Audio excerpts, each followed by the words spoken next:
Let's stand, pledge allegiance to the flag, would you please?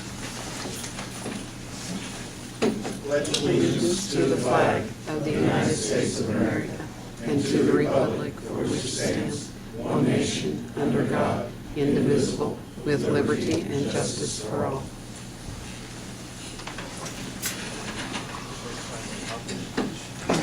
Today is December 2nd, 2013. Time is 5 p.m. and the regular meeting of the Greensburg Board of Works is called to order. At this time, request all cell phones, pagers, and electronic devices be silenced, please.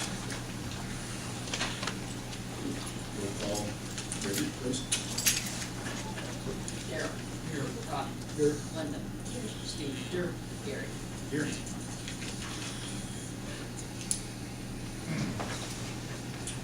To approve the minutes of regular meeting and executive session November 4th, 2013.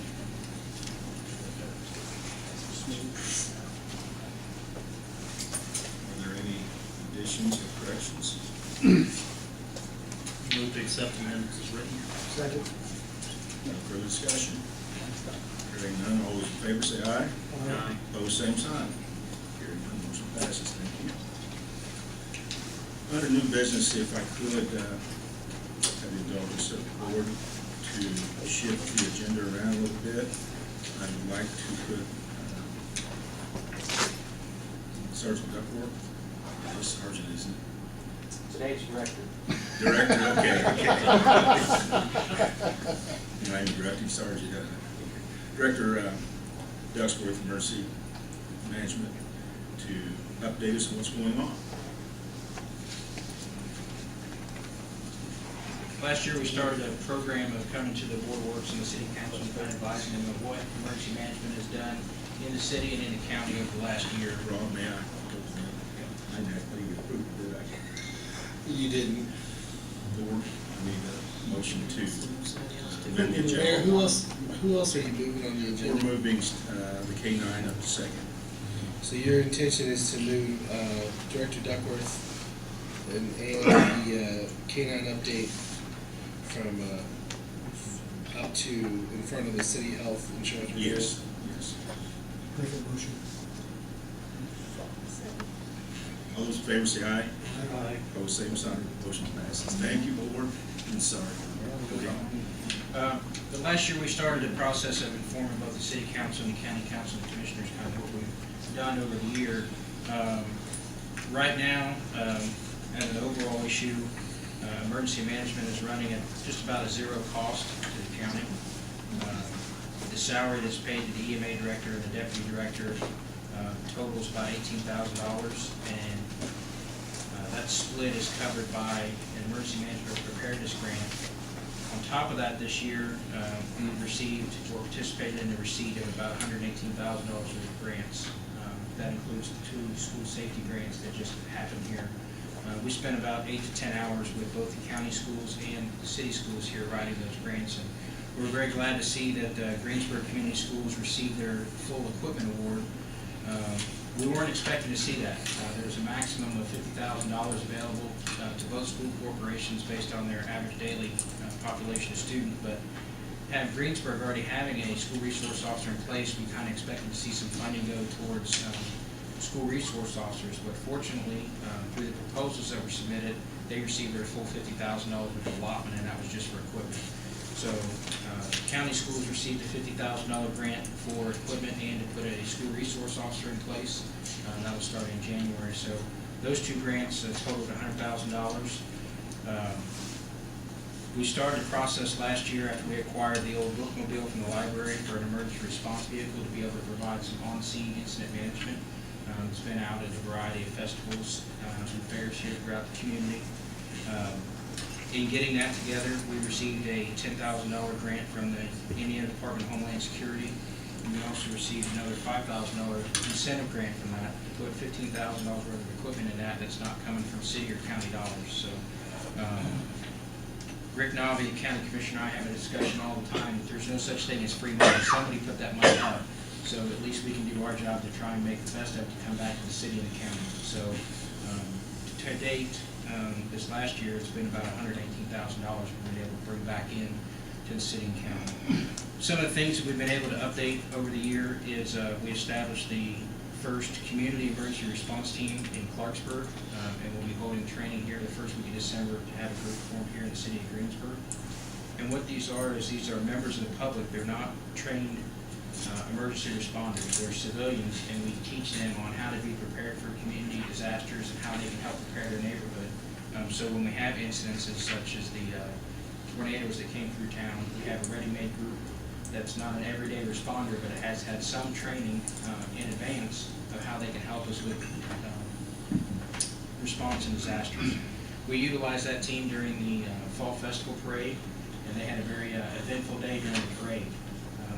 We had one incident go down where a subject was under cardiac arrest. We had another person who fell down the stairs, another person that fell in the Wayne Source parking lot, and that was all within about 14 minutes of each other.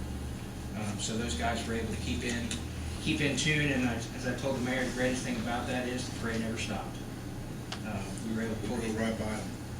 we were able to pull the ambulances in and keep everything flowing and everything moving. And that's, in emergency management, that's the goal that we try to get back to first, is if we can get the community back to normalcy, then everything else will start to catch up quickly. So, and just a little snapshot of that, how that happens during a parade event, is how we try to do that on a large event.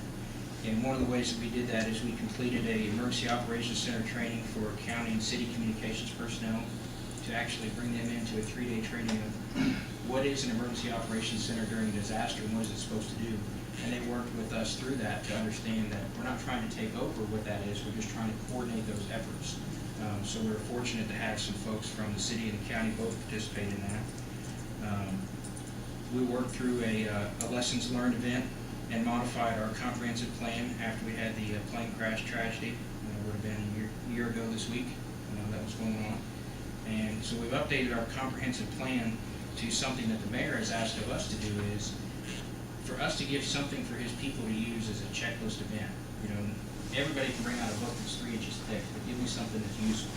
So now we've produced a color title document that goes off of specific events for plane crashes, large fires, tornado events, that public works, this is what you're supposed to do in the first 24 hours, fire, EMS, law enforcement, to try and help keep us on track with those things we're trying to accomplish.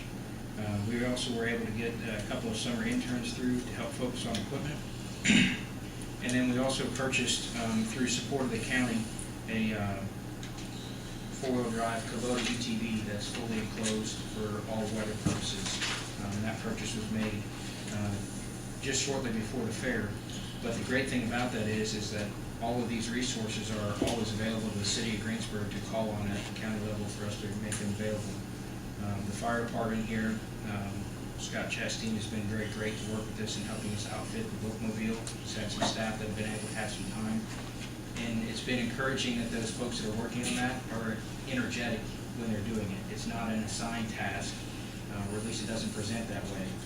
They're very interested in participating in it and making that a resource available. So that's the 10-minute or less version of what we've done with emergency management in the last year, and kind of how we're better prepared than where we were back in 2011 when we were trying to keep everything organized. Just during the tornado event that occurred, what you saw go through Kokomo, our emergency operations center was open, and we have coordinated through the mayor's office, fire department, police chief, sheriff.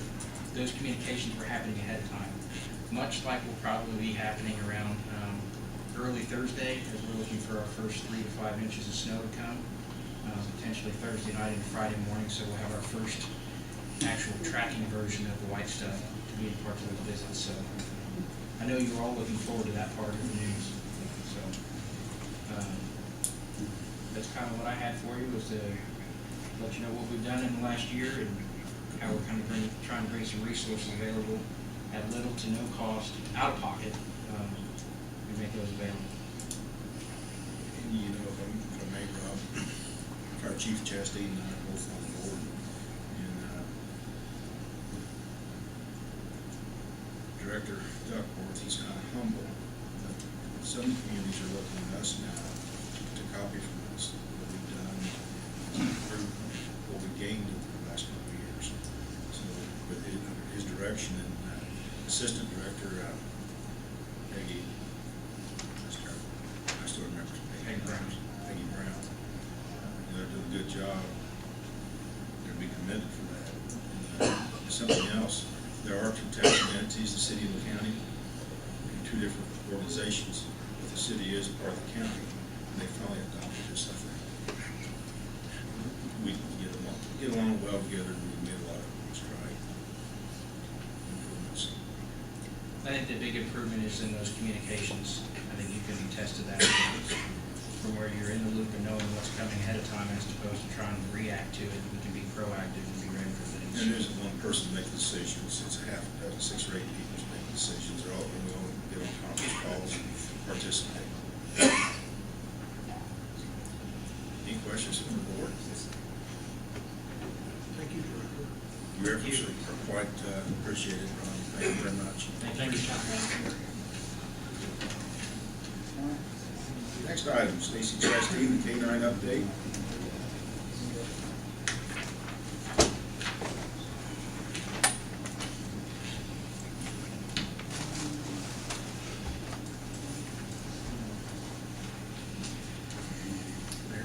Sir. I don't know if everybody knows this is, and I also doing Craig. He's gonna speak a little bit about the K-9 program that they opened up this last year. What's been going on. You know, again, I'm Jordan Craig, I'm the K-9 officer. I guess just to start out, an update for the K-9 program, things are going good. Been writing lots of grants, getting in a pretty good amount of money. You know, just through that, the program's already been paid for through the funds I've raised. You know, as far as equipment that's been going on, I've been getting either donated or, you know, I've been writing grants. I just got an approved grant. We should be getting a, you know, ballistic vest in for Krieger here soon. Another $1,000 expenditure that the city doesn't have to cover. As far as our work on the street, I would say so far we've probably seized roughly $35,000 worth of legal drugs through forfeiture. We're looking at getting about, you know, in the area of $30,000 cash, and we've helped in forfeiture of several vehicles. So, you know, as I expressed last time, I know it was a little, well, iffy, are we going to do this? Just, you know, in not even a year's time, we've already, the K-9 program's already funded itself and probably 10 more after it. So,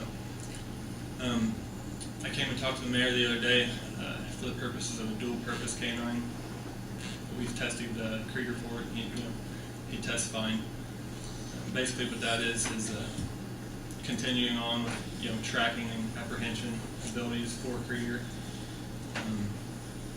We've been working on this track so far. It's a really good thing. I guess this wouldn't be something that would be so commonly used, especially in Greensburg. I would say in the apprehension portion and the tracking portion would be regularly used, whether it's tracking, you know, a juvenile or an older person or something like that, or a felon. I've been keeping my eyes peeled about how many violent felons we've had either run from us, you know, where they go somewhere where it's not safe for us to go, or, you know, they get away, or they're gone before we get there. You know, having a dual-purpose K-9 will allow us to just to start from where they last were and make an attempt to locate them, and then if they, you know, if they don't want to follow our instruction, you know, to be apprehended. And it's a lot safer as far as, you know, I had a guy run from me the other day.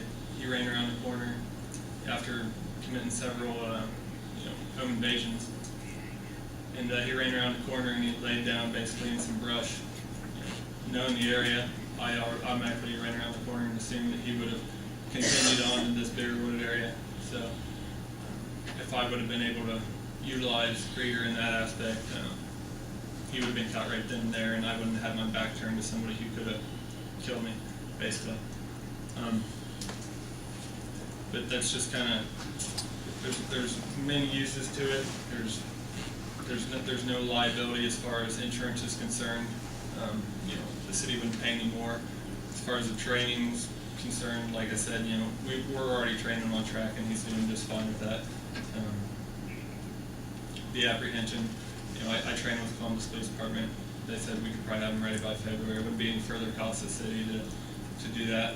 Again, with the certifications and everything like that, it would fall under, right now I go to the North American Police Work Dog Association. It's what I would consider to be the highest in the country as far as our level of certification. That's what he certifies as, obedience, article searches, and his narcotics work in. That's what he would certify his tracking and apprehension work in. So, I kind of felt like off the beginning there were a lot of questions and things like that. I think now within a year I hope that I've been able to more than prove myself with the commitment to the program and the department and the city. And it's obviously been very successful, I would consider so far. So, does anybody have any questions? I guess. A couple. The 31,000. That's actually on its way back to us in the process. Correct? Yeah, the thing with forfeiture and things like that is it's going to take. It's not we find it and then we get it. There's a lot of legal hoops that it has to go through before it even comes back to us. But essentially, that was. By the time, when all proceedings are done and everything's worked out like that, eventually that money is going to make its way back to the department and, can be money that the city's not going to have to put into it. And there is a budget line item for the canine cost income. There's one hadn't been any real income except the contributions, of course, but I mean, as far as money paid back out of the seizures. My other question is, on the training, will the dog also be trained to be called off?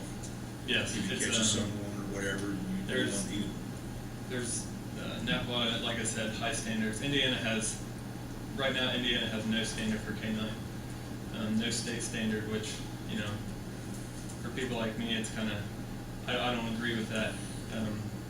Our canine is, there's a few states that do require certification. We're certified through Ohio. They have a very high standard, so, and then we went above and beyond again and certified nationally with that. So yeah, the standards are very stringent.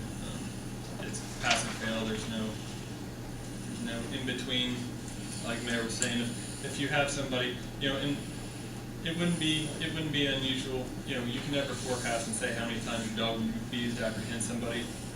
But if it's once or twice a year, it was for good reason. You're not going to send a canine on anybody unless they're a fleeing felon or they're going to create violence.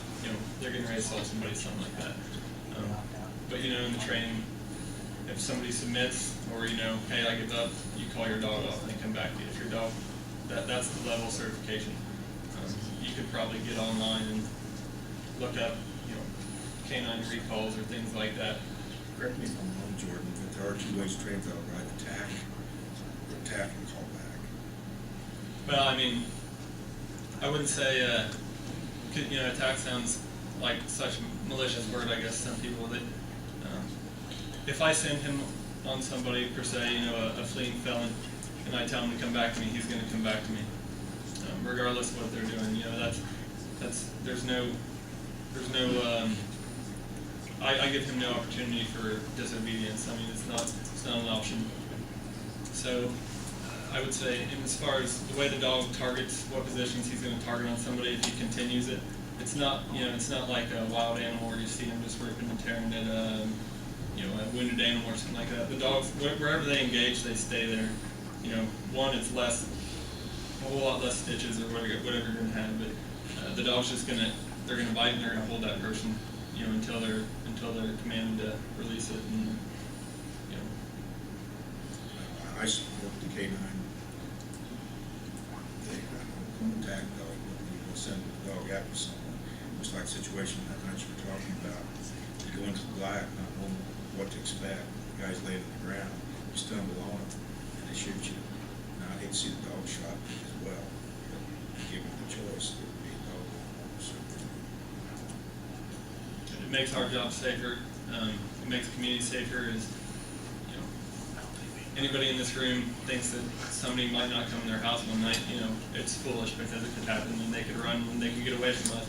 and the tool that we would best use to locate him. You know, the dog's sense of smell is like our sense of reason. He's gonna have umpteen times better. There's greater possibilities of him finding that person, and if they don't submit to us, then apprehend them. And there's instances where, you know, having the dual purpose dog to apprehend somebody might behoove you. You know, if there's somebody where my taser's not going to reach him, my pepper spray's not going to reach him, but you know, I don't feel like it's you know, necessary that I'm going to shoot this person in this instance with their arm moved, whatever. You can deploy the canine, and instead of having those sort of liabilities where you just had a deadly force instance, you just deployed the canine. I think, ever since they've been tracking, you know, canine usages many years ago, there's only one documented death from a police canine engaging a suspect, and like I said, it was years ago. It was in California, and it was basically the way the suspect hid. The only thing presented to the dog was its neck, the suspect's neck. But you know, think how many thousands of apprehensions are made every month by police canines, and you know, a better chance gets struck by lightning 10 times in a day than that happens. So. Any questions? Thank you for your commitment and passion to this program. It's gotten good. I don't know, I'd say it was a big benefit for the community and the department as a whole. So. Jordan brought the dog into the office the other day, and after he apprehended 3 arrests for drugs. I think there were 2 arrests that day, and over a pound and a half of narcotics located that day. They came up to the office, was like, "Let's do it for a while." I'll bring him in later or after this meeting if you guys want to meet him and everything like that. He just came in and said he's a little wound up, like a little kid. Big dog. Thanks, Jordan. Appreciate it. Thank you. Next time, city health insurance renewal 2014, and Mr. Tom Works, step forward and bring us up to date. Good evening. Some of you may not know Tom, or may remember from a year or 2 ago. Tom was hired as a consultant to our insurance renewal this year.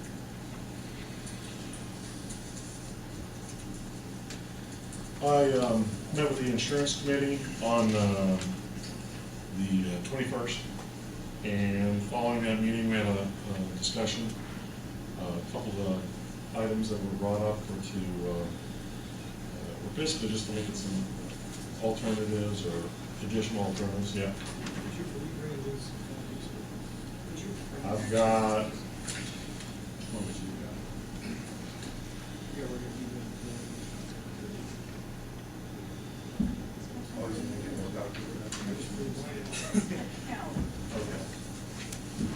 That's who the contract's gonna be. I've got the one. Sorry, Tom, I looked at I have all of them, Bridget. You have all of them? There's I have all of the contracts, I sent them to Specs. Okay. Very good. Yeah, might as well. I got the one they sent this afternoon, but I didn't make extra copies of that. Okay. I have one.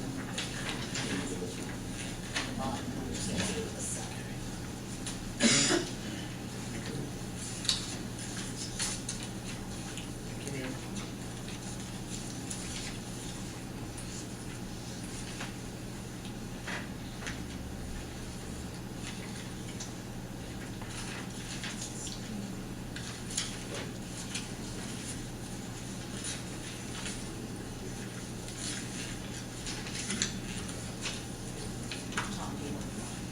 Thank you.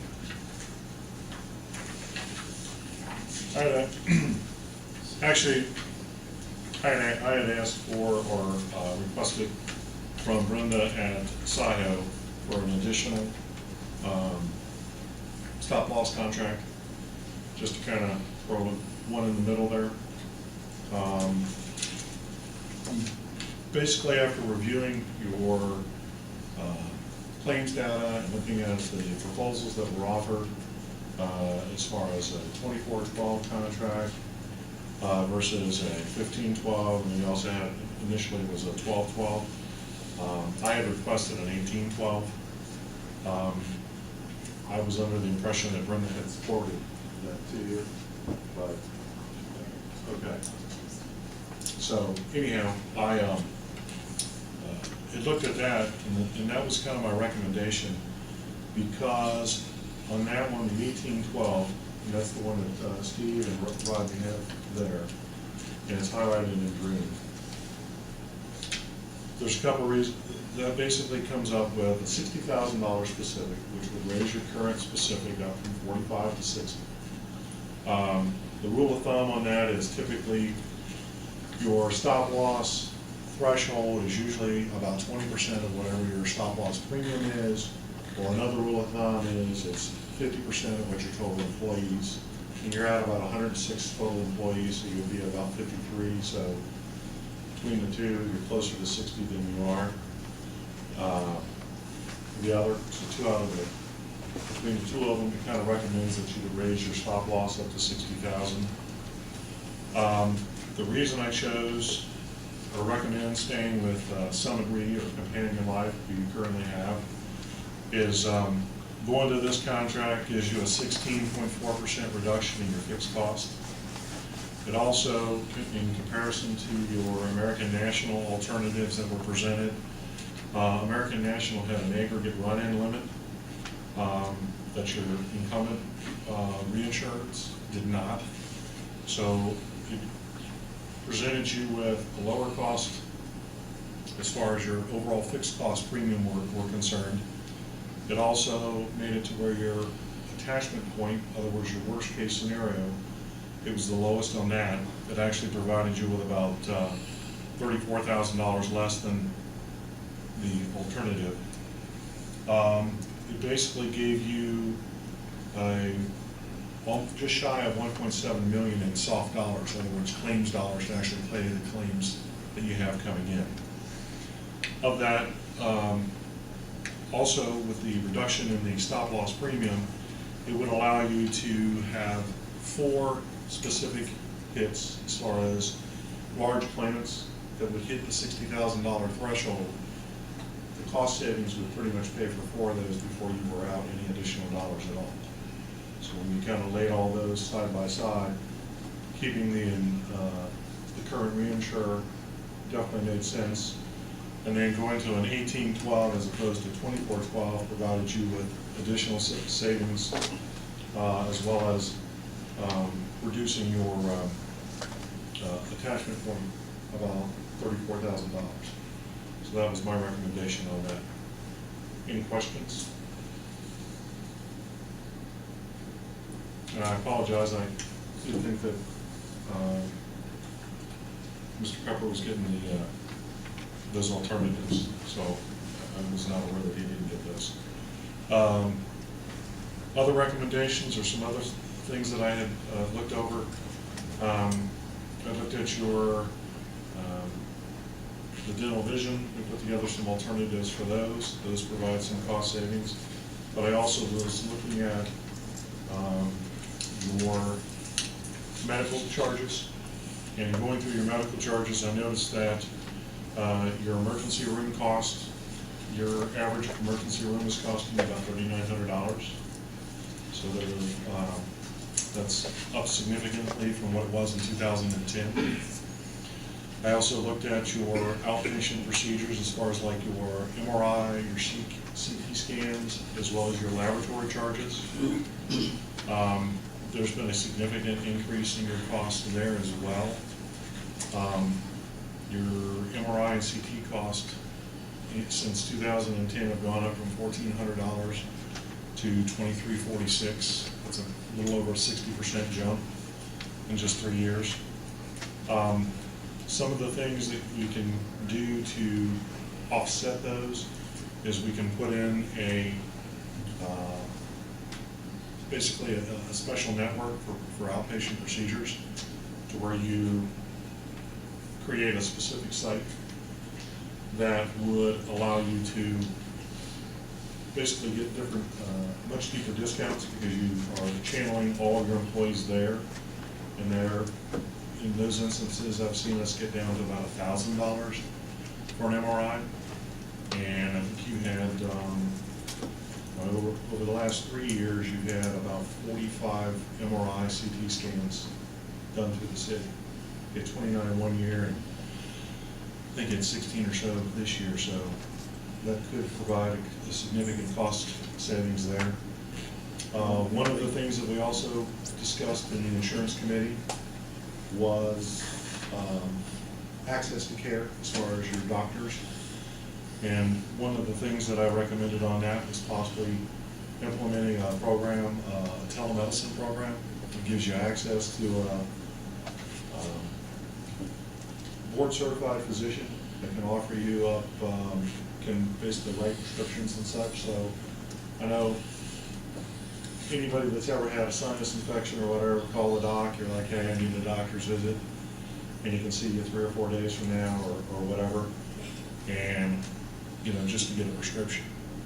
This way you can actually call in and get a prescription. It helps drive down your ER cost, because a lot of times your ER cost and your urgent care cost are due to after hours office visits. So those are some things that I would recommend that you implement, try to implement this year if at all possible. Lastly, as I put in some phase-in cost reduction, with the Affordable Care Act and the Cadillac tax that comes and your continuing cost increase, I give you 4 possible options. Some plan design changes. Right now, you're one of the very few, as far as employers, that have such a low deductible, as well as your contribution levels. Those are 2 things you need to look at. This isn't a matter of just being, hey, we got to raise the rate on the employees. This is literally with the federal law, where you're at now, you're at just under $700 on your single rate. The threshold for the Affordable Care Act Cadillac tax is $10,200. Obviously, you're there. So within the next 3 or 4 years, you're going to have to pay a 40% tax.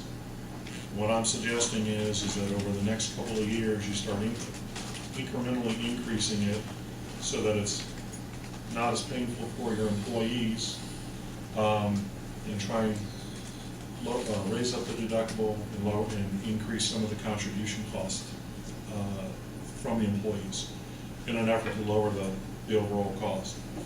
Because a 40% tax is going to hurt, and waiting until the last minute is going to hurt the employees as well.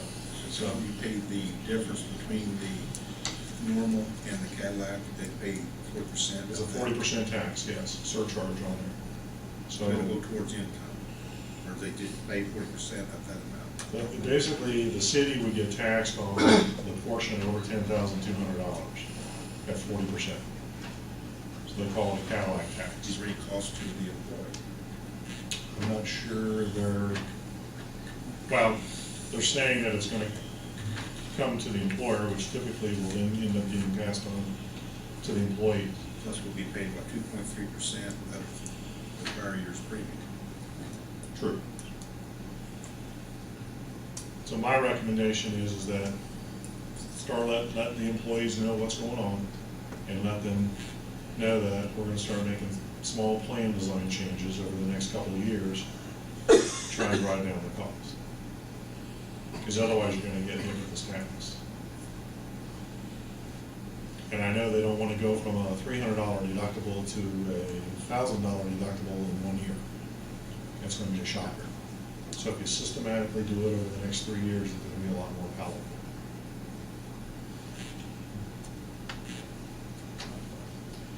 Contributions, you've got extremely low contributions as far as from the employees.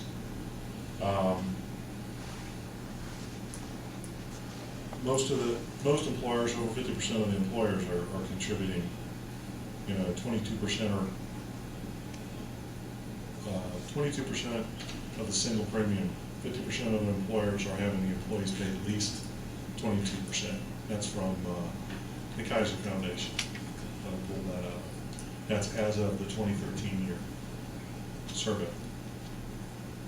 And then some other ideas that you can do is smoker surcharge. And usually what you would do is put a smoker surcharge in there and then put a stop smoking sensation. That's something that you're seeing with the Affordable Care Act. The cost difference between smoker and non-smoker, there's a 50% surcharge. And then lastly is a spousal carve-out is an option. And again, this is a phase-in type thing.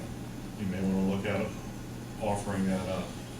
And basically what that is if you've got a husband and a wife and one of the spouses is working at another employer and is offered health care, you basically tell them that they have to take the health care through the employer. The kids are neutral, they can put it on either plan, either way that they want. But just figuring if you had, I think I figured it out, if just 25% of your employees were to do a carve out, you're looking at a potential $23,000 savings. And again, this isn't something that I'm saying you do this year, these are future recommendations.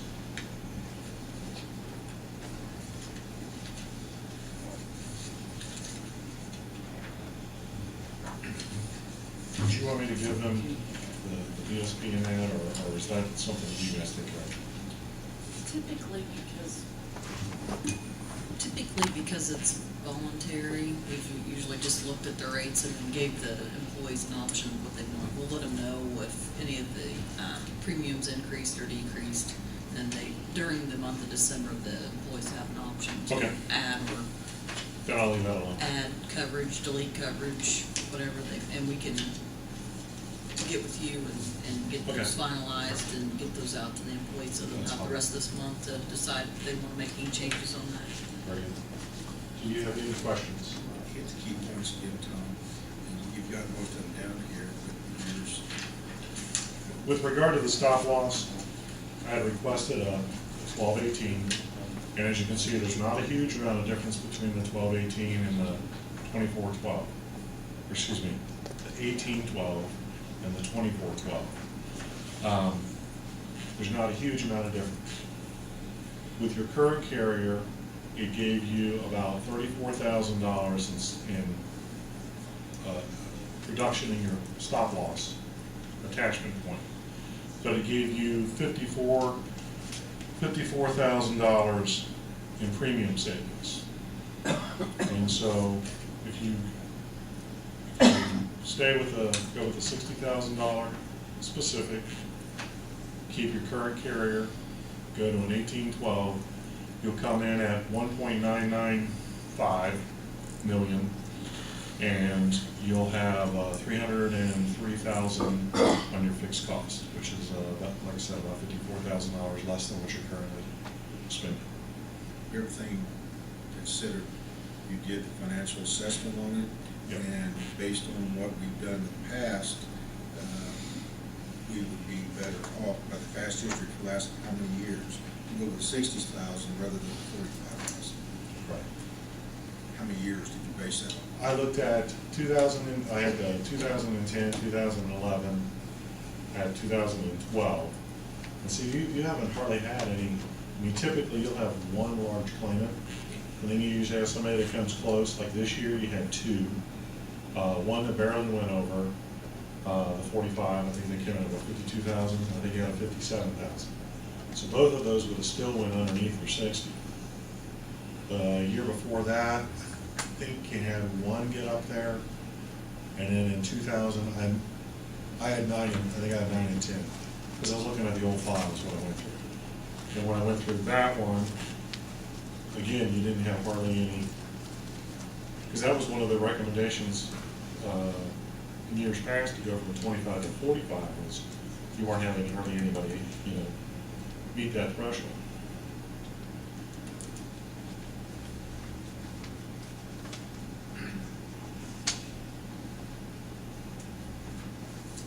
This one here, you would have to have 4 people, basically 4 people would have to exceed $60,000 before the money that you're saving on the stop loss would be a wash. That it would negate what you saved. And at the same time, you're lowering your attachment point to just under $2 million on a worst case. So in essence, you're freeing up almost $60,000 to apply toward your claims. And it's all about a comfort level. The reason I showed the 1812 is 15 is only giving you 3 months worth, and 18 is giving you 6 months, and it takes you basically back to July. And it's all about a comfort level. And in the past, you've not been comfortable with a 12 or with a 1512. You've always went for a 24. But the likelihood of any claims from January through June of last year or this year not being paid are going to be slim to none. So take the cost savings and move forward. It's the American issue.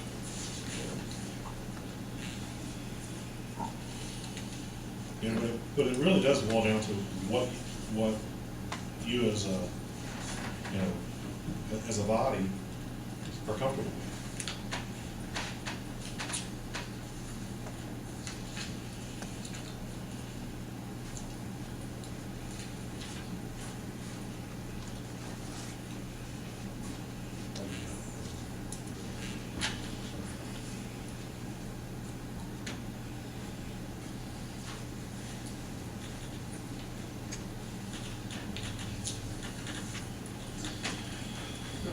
We have the additional cost of $63 per person. It's on top of this. I think that was the question. That was the fees, the reinsurance, Yeah. or the issue that we kind of talked to you about. Yeah, for the 60, under the Affordable Care Act, $63 for double reduction. Precori. What? It's called the Precori fee. And that's on top of this rating, right? Is there anything else like that coming up? Well, that check in, yeah. At this time, no. But your reinsurance fees and everything else have already been put in there. So that's $63 times 106. Right. Right. No. No, it's No, it's per per member. belly button. Every Per person. employee. Per person, It's everybody not that's employee. insured. It's per belly button. Not the 106, it's more than that. So if I've got a family of 5, I'm $63.50 times 5. Right.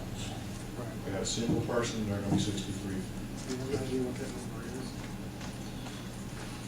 He brought it to It's- this summer.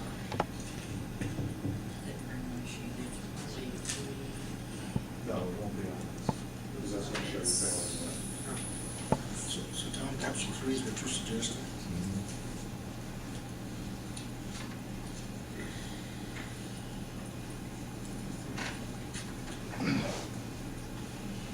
Option 7 on the medical prescription. I'm sorry, not in option 7 is the medical. That was the, this here is the American National Institute. And the reason that I highlighted that was this is the absolute difference. However, they have a, that's your one, from January, February. That's their, That is all the money that can come in. Usually you have most claims of the same. So my concern is this here, number 2,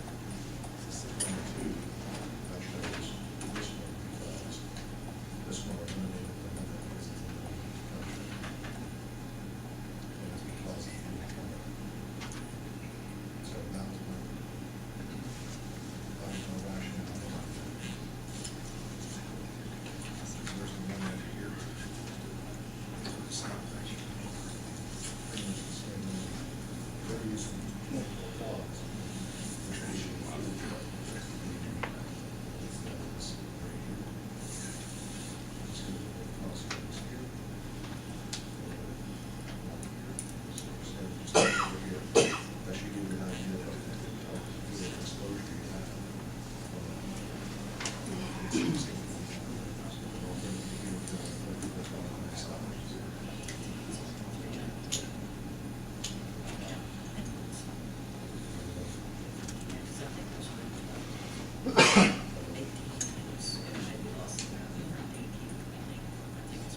You said it's right on track.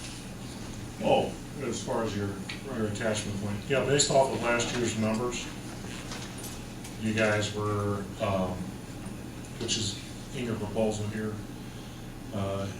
your expected claims cost was like at 1.5, and that's your expected claims number, so that's where you're actually, if you were calculating or you're an underwriter, you're assuming that that's what your claims costs are gonna be for the year. And you guys, as of the report that we had last week, you're basically running at about 104%, so you're a little bit above expected with your claims.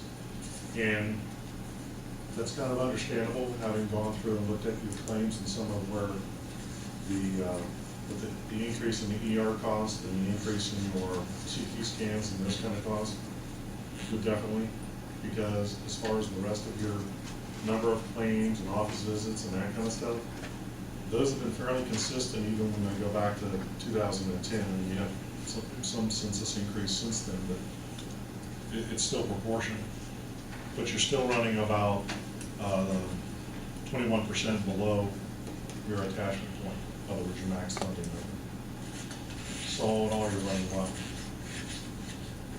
I think if we do some tweaks down the road, you know, on the, I would recommend that you could possibly reduce that and get that below that number. So you're looking total 10.5% increase overall by raising the coverage from 45,000 to 60,000 Right. from last year.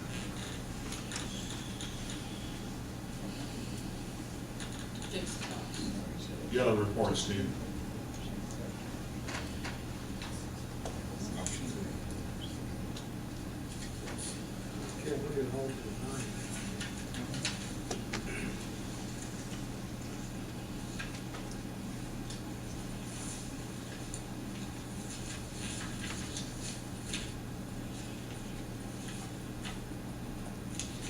Well, the sheet that she gave us is all to nine, right?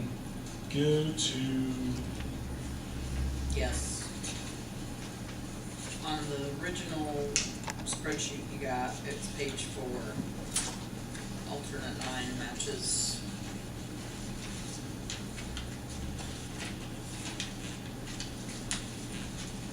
It's like the third column.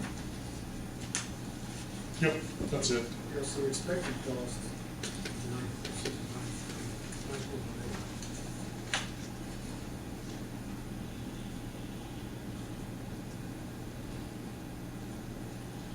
I'm sorry, Steve, I didn't hear you. The expected cost for current is 9.8% increase. Correct.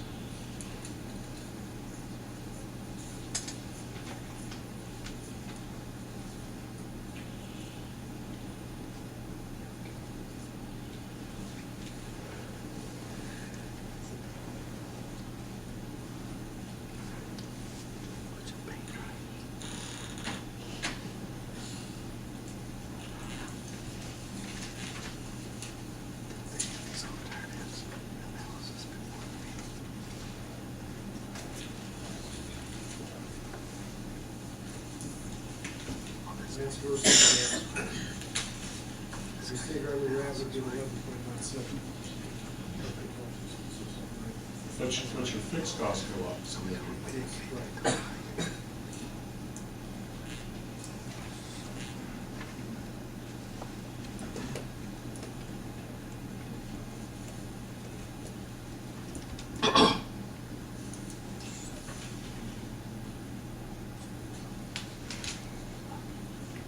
Any other questions?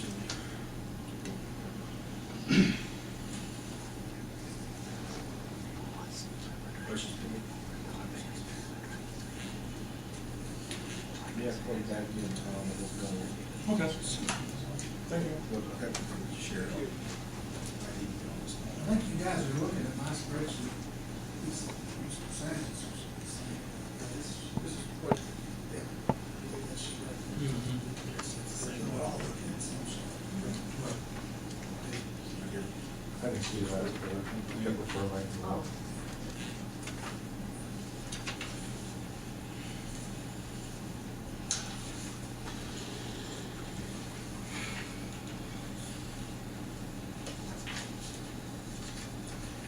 Good evening, Pepper.